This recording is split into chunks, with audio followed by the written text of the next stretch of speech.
오늘은 기도라는 제목으로 좀 나누고자 합니다. 하나님이 우리에게 원하는 것은 교제예요. 그러니까 목마른 사슴이 시냇물을 찾게 갈급한 것 같이 또 신앙인은 또 하나님의 임재를 갈망하잖아요. 여러분은 갈급함이 있습니까?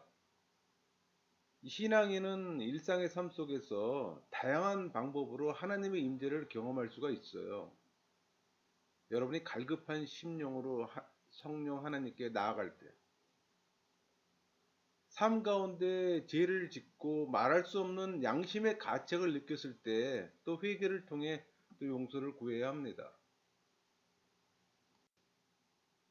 신앙인은 하나님을 향한 갈망으로 시작해서 지혜와 인도를 구하는 기도로 발전해야 합니다.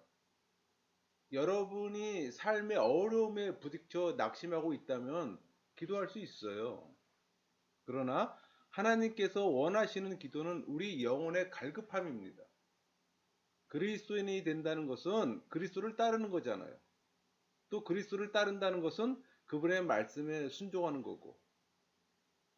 그러니까 예수님은 공생의 사역 중 무엇보다도 먼저 기도하셨어요.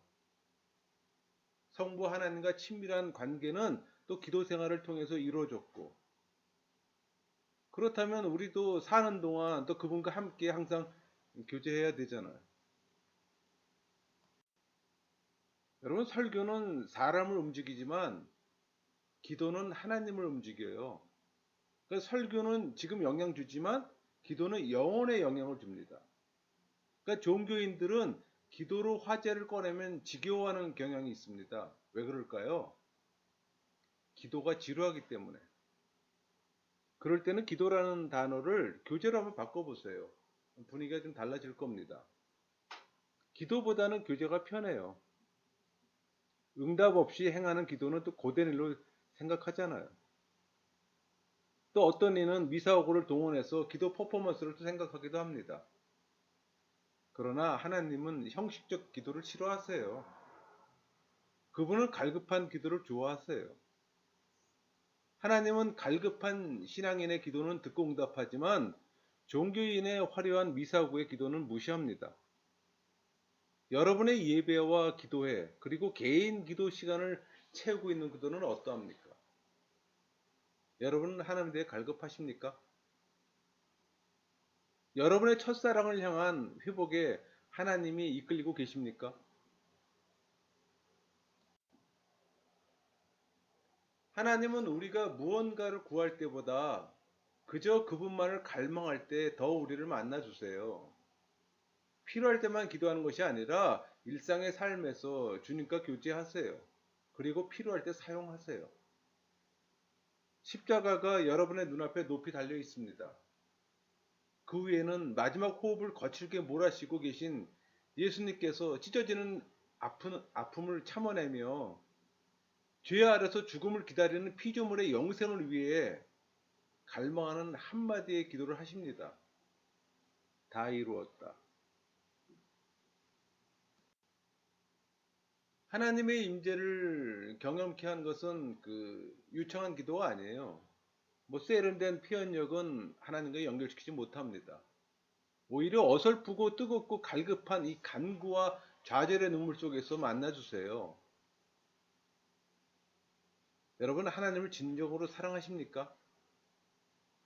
우리 사무엘상 1장 10절 11절 볼까요? 한나가 마음이 괴로워서 여호와께 기도하고 통곡하며 서원하여 이르되 만군의 여호와여, 만일 주의 여종의 고통을 돌보시고 나를 기억하사 주의 영을 잊지 아니하시고 주의 여종에게 아들을 주시면 내가 그의 평생에 그를 여호와께 드리고 삭도를 그의 머리에 대지 아니하겠나이다. 제사장 엘리는 이런 한나의 기도를 이해하지 못했어요. 실로 성막 근처에서 심령으로 기도하는 이 한나의 갈급함을 이해하지 못했다는 겁니다. 엘리는 자신이 경험하지 못했던 그 갈급함을 술챔의 감정으로도 생각했잖아요. 그러나 하나님은 아셨어요. 그것은 갈급한 기도의 결정적 순간입니다. 이 기도로 이스라엘의 왕정 시대를 여는 선지자 사무엘이 태어났잖아요. 기도는 위기와 고난 속에서 잉태되고 또 격정과 고통 속에서 태어나는 겁니다.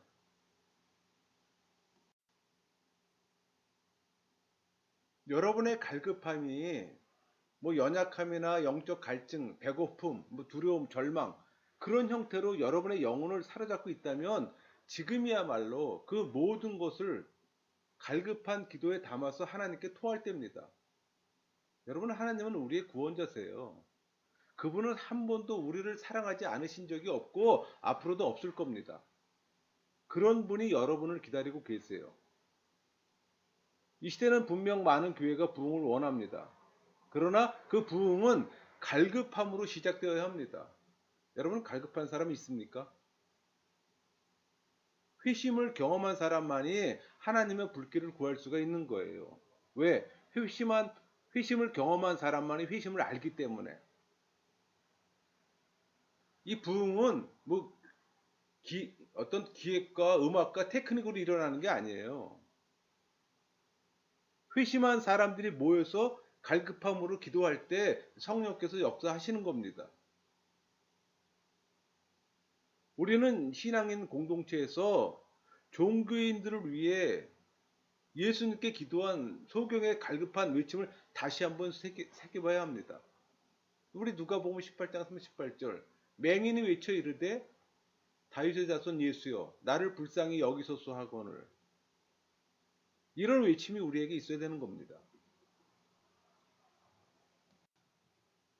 여러분, 하나님과 만남의 시작은 회개입니다. 이스라엘의 영적 지도자며 하나님의 찬양자였던 다윗은 십계명을 5개나 어긴 죄인이었어요. 근데 어떻게 그런 다윗이 메시아의 조상이 될 수 있었을까? 이런 생각해 볼 수 있잖아요. 다윗의 성공 비결은 인간적인 완벽함이나 리더십이 아닙니다. 다윗은 은혜 앞에 나아갈 줄 알았고 열정적 회개 기도를 했어요. 하나님이 아주 질릴 정도로 회개 기도를 했던 겁니다. 그게 회개 기도의 위력이에요. 그러니까 우리는 연약한 존재이기에 쉽게 넘어집니다. 너나 나나. 우리는 타인과 작은 충돌과 마찰을 일으키며 또 분노하고 마음을 상하게 해요. 여러분 주변 사람들에게 그 범한 죄를 한번 주님께 범한 죄를 한번 생각해 보세요. 그리고 하나님 앞에 자백하고 그분의 용서를 구하세요. 회개는 하나님께서 우리에게 주신 율법을 지키는 겁니다.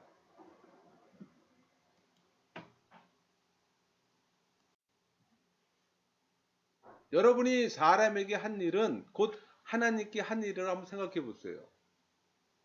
여러분이 하나님에게 할 일을 사람에게 한번 해보고 반대로 해보라는 얘기예요. 여러분은 하나님을 진정으로 갈망하십니까? 그분의 임재를 원하십니까? 그렇다면 여러분의 생활과 대인 관계에서도 순결하세요. 예수님이 요구하시는 수준이 이 수준입니다. 여러분이 죄를 지으셨습니까? 회개하세요. 예수님은 진실한 마음에서 우러나오는 열정적인 회개 기도를 듣기를 원하세요. 여러분은 영적 갈급함을 경험한 적이 있습니까? 여러분, 이 갈급함이 채워지면 얼마 후에 더 큰 갈급함이 찾아옵니다. 그거 경험해 보셨어요? 그러니까 하나님을 향한 이 갈급함은 인간이 겪는 가장 큰 갈급함이에요. 여러분 신앙인이라면. 갈급함이 능력 있는 기도의 열쇠라고 또 생각합니다. 또 최고의 기도교사는 성령이고. 기도를 배우는 최고의 방법은 성령께 의지해서 기도하는 거예요. 또 기도의 분량은 결국 갈급함의 분량과 또 비례합니다. 그러니까 하나님을 향한 이 갈급함의 분량이 클수록 또 기도의 분량이 커지는 거예요. 여러분, 모세의 삶과 사역에는 모든 것이 다 갖춰져 있었습니다. 하나님은 모세를 통해 또 세상을 지배했던 최고의 강대국 애굽을 또 겸손케 했어요. 아브라함과 맺으신 이 언약의 백성을 구원해서 새로운 땅과 또 자유를 주셨습니다. 그러니까 모세가 누린 하나님과의 친밀함은 영적 권위를 누리는 또 비결이 되었던 겁니다. 그럼에도 불구하고 모세는 그 이상의 갈급함을 가지고 있었어요. 우리 출애굽기 33장 17절에서 20절의 말씀처럼.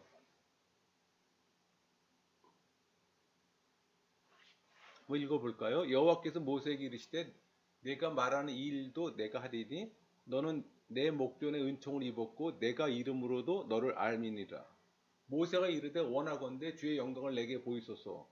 여호와께서 이르시되 내가 내 모든 선한 것을 내 앞으로 지나가게 하고 여호와의 이름을 내 앞에 선포하리라. 나는 은혜 베풀 자에게 은혜를 베풀고 궁일이 여길 자에게 궁일을 베푸느니라. 또 이르시되 내가 내 얼굴을 보지 못하리니 나를 보고 살 자가 없음이니라. 이 말씀이 오늘날 우리에게 주는 교훈은 뭘까요? 그러니까 우리가 새 언약 아래에 있을지라도 이 대화에 주목할 필요가 있습니다. 여러분, 모세는 진정 하나님께 굶주렸어요. 그는 물질적인 풍요나 개인적인 이 명성은 절대로 구하지 않았어요. 은사를 구한 것도 아닙니다. 모세는 단지 하나님만을 구했어요. 이것이 우리가 하나님께 드려야 할 최고의 찬송이자 선물인 겁니다. 여러분, 인간은 연약해요. 그래서 하나님이 필요합니다. 성경에 많은 예가 있잖아요. 우리 역대하 20장을 보면 유다와 예루살렘의 상황은 암울하기 그지없었어요. 이 여호사밧 왕은 수적으로도 열세했었습니다. 그런 그가 이제 막 기억에 남을 예배를 드리고 나자 암몬과 모압이 쳐들어온다는 소리를 듣잖아요. 정복의 굶주린 군대가 쳐들어오고 있다는 얘기입니다. 성경은 이때 여호사밧이 두려워하여 여호와께 간구하고 온 유대 백성에게 금식하라고 공포하였다고 전하고 있습니다. 3절이 그렇잖아요. 금식하라 공포하며. 역대하 20장 3절 여호사밧이 두려워하여 여호와께로 낫을 향하여 간구하고 온 유다 백성에게 금식하라 공포하며. 여호사밧 왕은 절박한 환란 때에 부르짖으면 듣겠다 하신 하나님의 약속을 부여잡았습니다. 그리고 그는 하나님 기도했어요. 우리 역대하 20장 12절 보세요. 우리 하나님이여 그들을 징벌하지 아니하시나이까 우리를 치러 오는 이 큰 무리를 우리가 대적할 능력이 없고 어떻게 할 줄도 알지 못하옵고 오직 주만 바라보나이다. 여호사밧 왕의 기도도 놀랍지만 또 그 응답은 더욱 놀라워요. 여호와께서는 하신 말씀이 이 큰 무리로 말미암아 두려워하거나 놀라지 말라. 이 전쟁은 너희에게 속한 것이 아니오 하나님께 속한 것이니라. 이 전쟁에는 너희가 싸울 곳이 없나니 대열을 이루고 서서 너희와 함께한 여호와가 구원하는 것을 보라. 이렇게 응답하셨어요. 이 역대 20장 15절에서 17절 말씀이 그 말씀이 있잖아요. 여러분 여기 이때 모압과 암몬이 쳐들어왔던 이 공격 코스가 시스 고갯길이잖아요. 그러니까 엔게디에서 드고와 베들레헴으로 이루는 이 길은 광해로 물부족과 또 이 시스고게라 불리는 엔게디 바로 앞에 있는 이 가파른 경사를 제어하고는 사실 왕래는 별로 어려움이 없었어요. 근데 이 시스고게가 여기 시스 오름길이라고 표현해 놨는데 한 1km가 됩니다. 그 중에 500m 정도는 오르는 길이에요. 아주 가파른 경사입니다. 여러분 우리가 약할 때 우리가 취할 수 있는 행동은 하나님께 있는 그대로 보여드리는 겁니다. 히스기야 왕처럼 편지를 여호와 앞에 펴놓고 직접 보시도록 맡겨드려야 합니다. 히스기야가 사자의 손에서 편지를 받아서 그 편지를 여호와 앞에 펴놓고 기도했잖아요. 이거 열왕기하 19장 16절하고 19절을 보세요. 산헤드립이 살아계신 하나님을 비방하러 보낸 말을 들으시옵소서. 또 우리를 그들의 손에서 구원하소서. 그리하시면 천하 만국이 주 여호와는 홀로 하나님이신 줄 알리이다. 그대로 그냥 기도했던 겁니다. 우리 열왕기하 19장 32절 볼까요? 그러므로 여호와께서 아수르 왕을 가리켜 이르시기를 그가 이성에 이르지 못하며 이리로 화살을 쏟지 못하며 방패를 성을 향하여 세우지 못하며 치려고 토성을 쌓지 못하고, 그러니까 하나님은 히스기야 왕의 간절한 도움을 갈망하는 기도를 듣고 내가 들었노라고 응답하셨던 거예요. 그리고 아수르 군대가 화살 하나 쏘지 못할 것이라고 말했습니다. 우리 왕하 19장 35절 볼까요? 이 밤에 여호와 사자가 나와서 아수르 진영에서 군사 18만 5천 명을 친지라. 아침에 일찍이 일어나 보니 다 종장이 되었더라. 성경은 아수르 군사 18만 5천 명이 그날 밤 모두 죽었다고 말합니다. 여러분, 이 18만 5천 명이 질비하게 누워있는 공동모지를 한번 상상해 보세요. 이스라엘은 그분의 도우심으로 전무후무한 또 승리를 맛보게 된 겁니다. 여러분, 많은 경우 우리가 문제에 빠지는 이유가 있어요. 그 이유는 하나님의 문제 처리 방식이 지난번에 우리가 경험한 거와 같다고 혼자 단정해버리기 때문입니다. 그러나 다윗이 큰 성공을 거둔 이유는 좀처럼 하나님을 단정짓지 않았기 때문입니다. 다윗은 전투가 있을 때마다 하나님께 지혜를 구했어요. 매번 그분을 의지하는 법을 배웠던 겁니다. 그러면 위기 때 또 그분이 도와주시고, 그 지혜를 구하는 기도에 가장 값진 이 통찰을 얻는 사람은 누굴까요? 아마 그들은 생존 자체를 하나님의 지혜에 의존하는 사람들일 겁니다.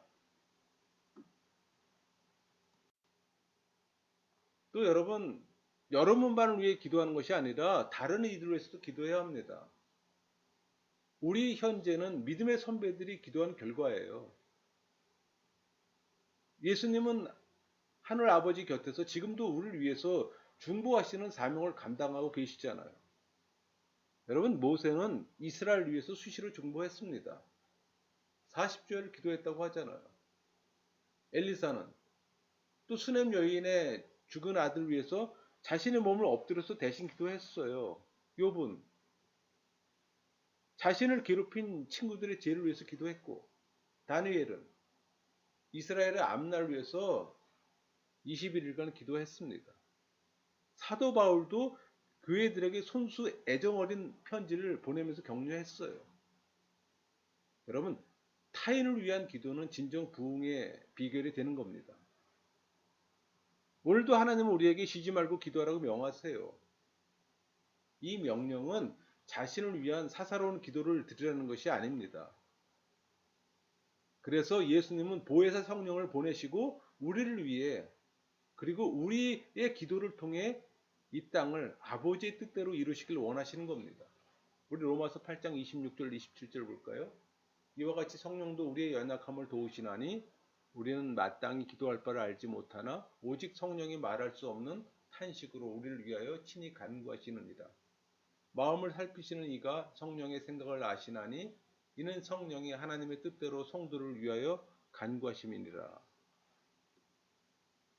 여러분, 기도하기 어렵습니까? 성령께 의지하세요. 성령의 인도함을 받으세요. 성령의 인도함을 받는 기도가 진정 올바른 기도고 능력 있는 기도입니다. 하나님이 인간의 불행 속에 또 들어오신 일과 구원을 완성하신 위대한 업적은 전적으로 의지하는 기도가 있었기 때문입니다. 마리아가 자신의 미래와 소문, 예정된 결혼 생활을 포기했을 때 하나님의 또 거룩하신 꿈은 이루어졌어요. 예수님이 아버지와 그의 나라를 위해 당신의 고귀한 생명을 드리던 날 그분의 꿈은 또 이루어졌잖아요. 오늘도 하나님은 마음과 뜻, 몸과 삶을 전적으로 드리는 자녀들을 통해 또 그분의 뜻을 펼치십니다.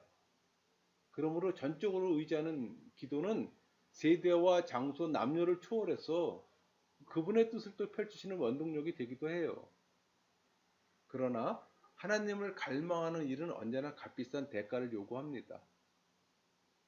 하나님에게 가까이 가려면 우리의 전부를 드려야 하는 겁니다. 그게 어렵다고 생각되면 종교인이에요.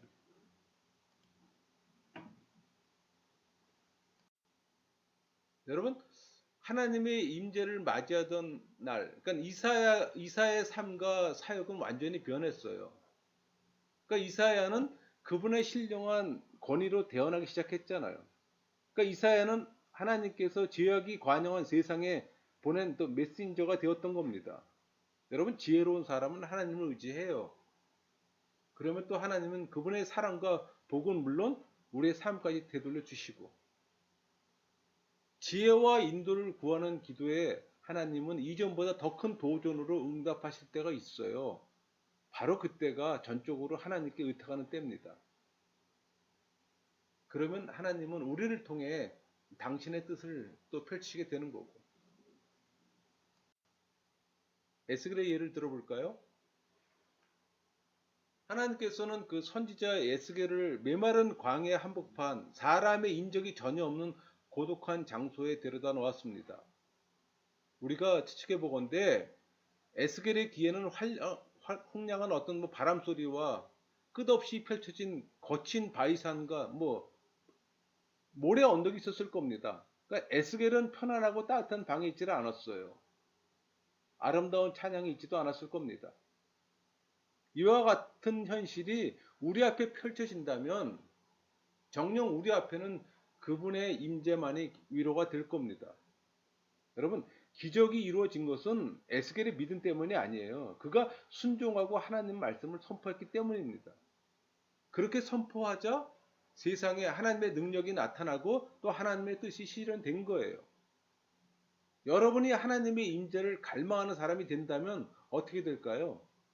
여러분은 하나님의 뜻의 대변자로서 말하게 되는 겁니다. 에스겔은 이스라엘 난민 캠프 근처에 있는 관계수로 그 강둑에 앉아 있었어요.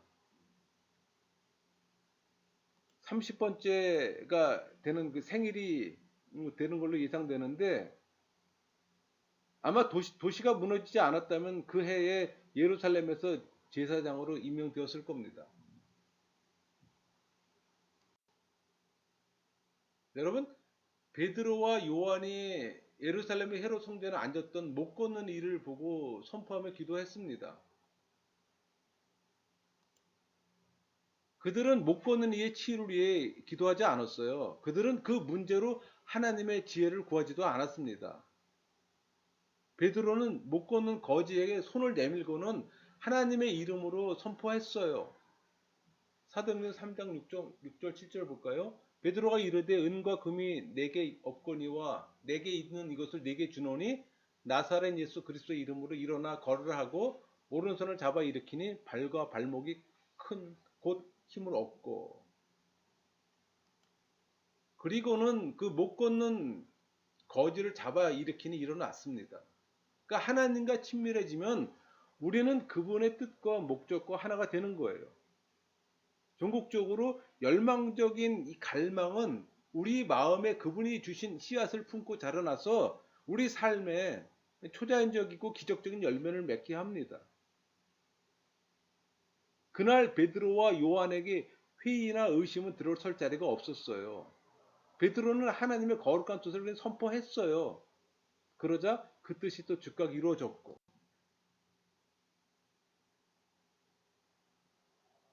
여러분, 기도는 끈질긴 믿음을 요구합니다. 이 고뇌의 기도는 남들을 포기하고 집에 들어간 지 오랜 후에도 무릎 꿇고 집요하게 강청하는 끈질긴 믿음을 요구하는 겁니다.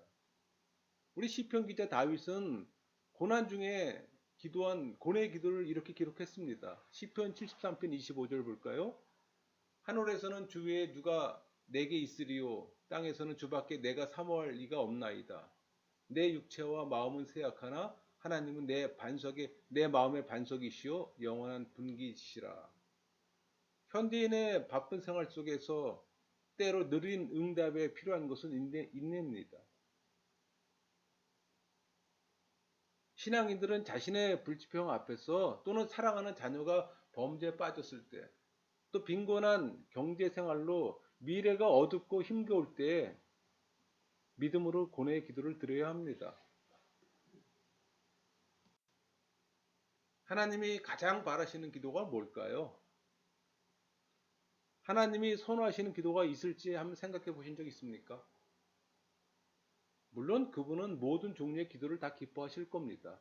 왜? 기도는 교제이기에.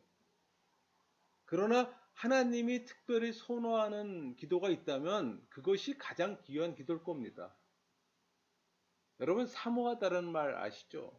이 사모하다는 말은 우리가 경험하는 깊은 차원의 하나님과의 이 친밀함을 묘사하는 강력한 단어 중에 하나일 겁니다. 이 사모의 사전적 의미는 우러러 받들고 마음속 깊이 따른다는 얘기입니다. 헌신적인 사랑과 경외하다는 뜻이에요.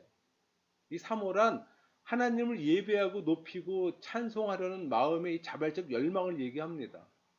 그렇다면 과연 성경에 하나님이 가장 좋아하시는 기도에 대한 단서가 나와 있을까요?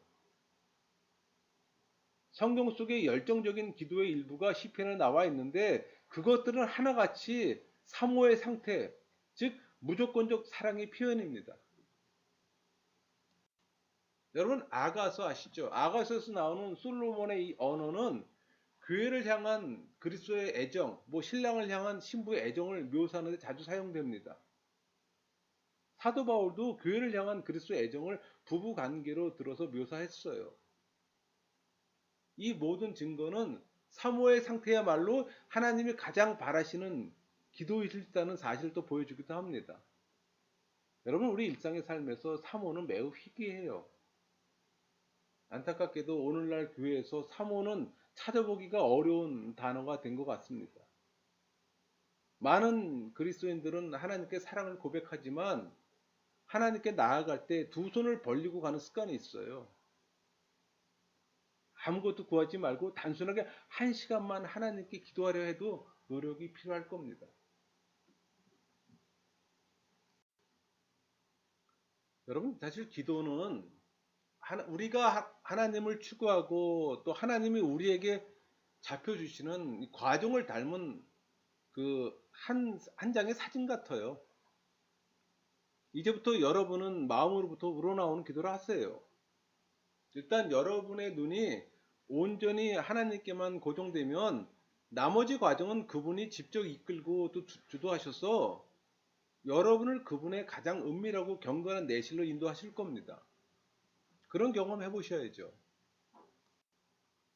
여러분, 이 신앙인은 하나님의 말씀과 성령으로 채워지기 위해 먼저 우리 영혼에 있는 부정한 것들을 걷어내야 합니다.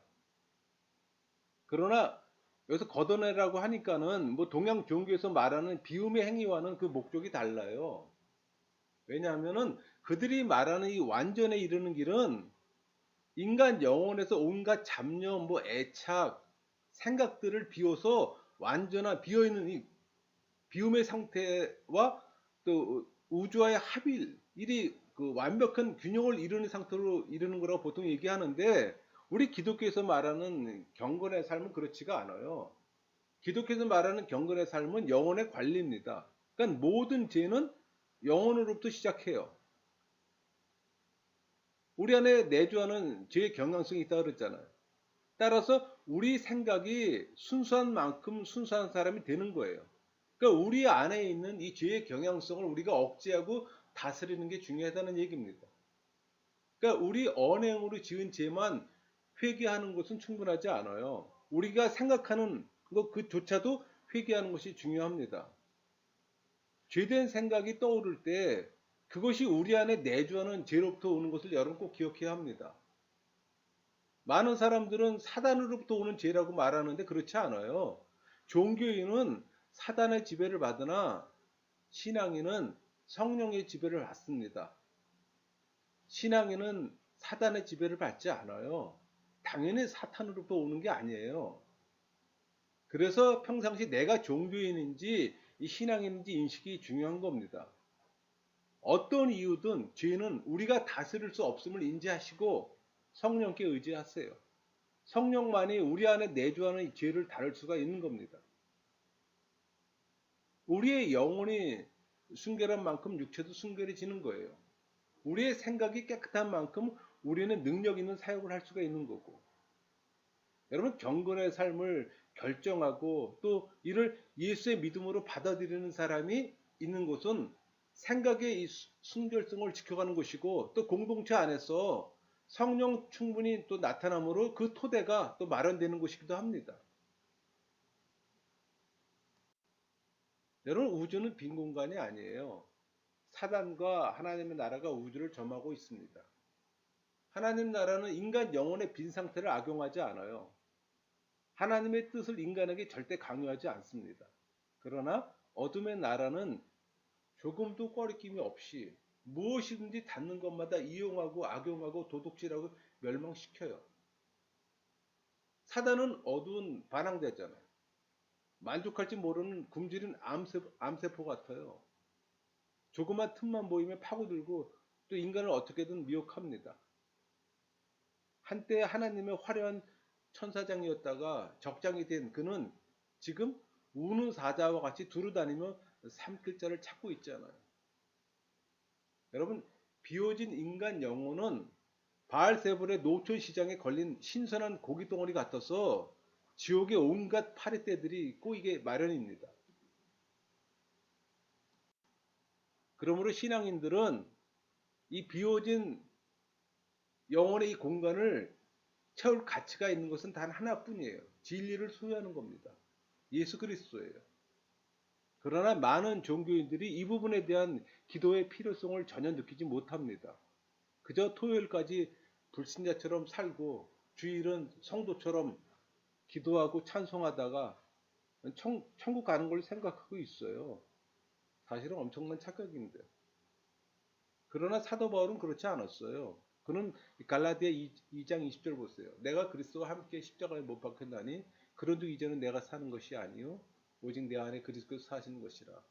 이제 내가 육체 가운데 사는 것은 나를 사랑하사 나를 위하여 자기 자신을 버리신 하나님의 아들을 믿는 믿음 안에서 사는 것이라. 이렇게 말했어요. 이것은 인간의 입술에서 나온 가장 위대한 비움의 고백입니다. 이 고백은 매일 매순간 하나님을 갈망하는 자들의 꾸준한 고백이 되어야 합니다. 이 고백이야말로 비움과 채움의 완벽한 조화와 균형인 겁니다. 여러분, 신앙인에 있어서 이 비움의 진정한 중요성은 진리의 채움에 있어요. 그냥 비우는 것은 오히려 위험합니다. 하나님은 그분에 대한 계시로 우리를 채우려 하세요. 그러나 그 전에 우리가 먼저 그분의 자리를 드려야 합니다. 거룩하신 성령께서 오시기 전에 이미 죽은 옛사람의 이 바람직하지 못한 내용물과 이 재산을 모두 제거해 버리는 겁니다. 비우는 기도의 중심은 바울과 같이 완전한 회개와 철저한 거듭남의 순간에 시작되고 또 완성되어지는 거예요. 여러분, 우리는 하나님의 은혜 없이 헌신 기도를 드릴 수가 없어요. 하나님만의 유일하신 불변의 능력이 되시는 겁니다. 진리의 생명이 시들어가는 세상에서 하나님의 이 불변의 약속을 지키시려면 하나님의 능력이 우리 삶 속에서 계속 역사하셔야 합니다. 성령의 역사가 이루어져야 되는 거예요. 성령 충분의 역사가 우리 안에서 이루어져야 되는 겁니다. 이 말은 하나님께 경솔히 헌신해서는 안 된다는 의미를 또 포함하고 있어요. 왜냐하면 하나님은 우리의 헌신을 매우 진지하게 대하시기 때문에 우리가 집회 분위기에서 벗어나는 순간 자신의 한 약속을 잊을지라도 그분은 우리의 사소한 말까지 다 기억하고 계십니다. 우리는 헌신을 믿기로 하나님을 설득해서 원하는 것을 얻어낼 수가 없습니다. 하나님은 우리의 헌신을 주목하세요. 하나님이 갈급함에 의해 헌신의 요소를 더할 수 있도록 그 시간 그 장소에 또 한나를 인도하셨어요. 그리고 하나님은 한나가 사무엘을 낳기 전에 먼저 기도와 헌신으로 가득 채운 뒤 선지를 낳기를 원하셨던 겁니다. 여러분, 헌신은 하나님 나라에서 벌어지는 모든 일의 기초가 됩니다. 그것은 하나님이 아담에게 생기를 불어넣으신 그 헌신부터 시작해서 에덴 동산을 아담에게 맡기신 헌신까지 확장시켰던 거예요. 그리고 그 헌신은 예수 그리스도께서 우리 대신 죄인이 되셔서 하나님 손에 자기 목숨을 부탁하신 이 갈보리 십자가의 헌신에서 그 결정을 이루는 겁니다.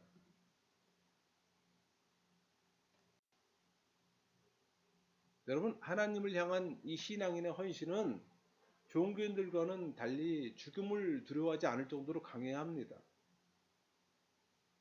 그분을 향한 무조건적인 사랑은 뭐 상처의 사건이나 질병, 상실의 고통을 초월합니다. 우리는 하나님의 치유를 믿잖아요. 하지만 알 수 없는 이유로 그분이 우리를 고통에서 건지시지 않더라도 우리는 그분을 사랑할 수 있어야 합니다. 이 같은 헌신으로 하나님께 나아가야 하는 거예요. 그 나아가는 방법이 기도입니다. 마치겠습니다.